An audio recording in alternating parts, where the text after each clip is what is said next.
Hi, this is Kathleen from Sunny Mountain Patterns. I'll show you how to make this clutch. It's a diaper clutch. It fits your wallet, phone, a diaper, some wipes, sanitizer, maybe a little baggie to put things in.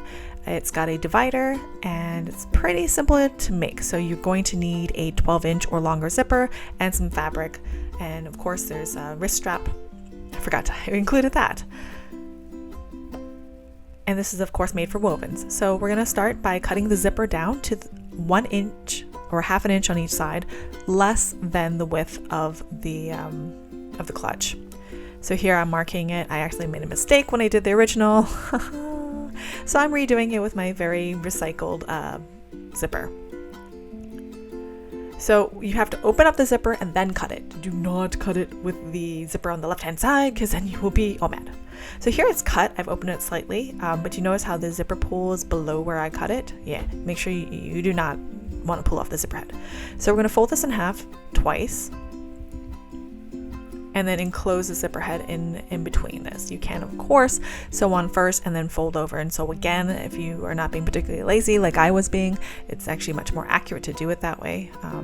But I'm showing the lazy person's way, which is to fold it half and then get mad because somehow the zipper pull did not get caught up in the thread. So I'm going to do about a quarter inch or as close to the edge as I can get without going over the edge to make sure that I've caught both the front and the back as well as the zipper tape. And you just pin it in place. If you have clips, this is a good time to use it. You have to do, of course, the other side. This is going to keep it from unzipping all the way. Also, it makes it really nice for finishing. This is why you need it to be a full 1 inch, so half an inch on each side, shorter than the width of the fabric, because the fabric is going to be a 1/2 inch seam allowance and we need it to stick outside of that and not be tucked all up in, like you will be seeing at the end of this video. I made a technical error. Alright, so now we're going to lay face down, right side down to the zipper. So the zipper pull is facing up, this is face down, and we're going to stitch all along that edge. Oh, I forgot to include my little shortcut for not using a zipper foot. Basically, if you have a thin foot or a foot with a thin edge, you just move your needle all the way to the left and then feel your way around with your fingers to make sure you're not on the zipper itself, and stitch about a quarter inch. I keep saying 1/2 inch, a quarter inch from the edge, and that'll get you done. So it's going to open up like that, like a book. Once you sew it, then you want to go ahead and top stitch. But before you do that, let's prep the inside panel. This is a stiffer material and I am going to double fold the top. If you're using leather, for example, you probably don't need to do this. You do however, have to make this a 1/2 inch to 1 inch shorter than the rest of your fabric, or it's going to get caught up in your zipper. I should say not fabric, the outside part of the bag. So here's the strap. We're going to do double fold into the center and then fold over one more time. You may press this if you want. I am lazy. I do not do that. I just kind of eyeball it, especially with the stiffer material. Floppy material does not lend itself well to making a clutch. But this is almost upholstery or solid cotton. This works really well. So we're just going to stitch along that line.